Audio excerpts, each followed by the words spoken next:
बाबूजी कहे चली गई ला छोड़।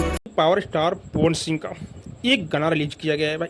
हमको जहाँ तक लग रहा है ये भोजपुरी का सबसे बेहतरीन गाना हो सकता है भाई। हाँ भाई, इसके आगे भोजपुरी नहीं है। पावर स्टार पवन सिंह जो गाना रिलीज किए हुए हैं आज भाई, इस गाने का हर जगह तारीफ हो रहा है और तारीफ होने वाला ये गाना भी है भाई। मैं आप लोग को बता दूं कि जिस गाने का नाम है बाबूजी। हाँ भाई, ये सूर्यवंशम फिल्म का गाना है जो कि आज ही सुर म्यूजिक के यूट्यूब चैनल पर रिलीज किया गया है भाई। बहुत ही ज़बरदस्त रुला देने वाला ये गाना है। जो भी इस गाने को सुना होगा भाई, उनको पता होगा कि ये गाना कैसा है। कान्हे बिठा के बाबूजी। पावर स्टार पवन सिंह भोजपुरी के सिंगर ही नहीं बल्कि भोजपुरी के धरोहर है भाई। बहुत ही ज़बरदस्त फिल्म का गाना इतना सुपर डुपर हिट है भाई, सुनने के बाद दिल पर लग रहा है ये गाना।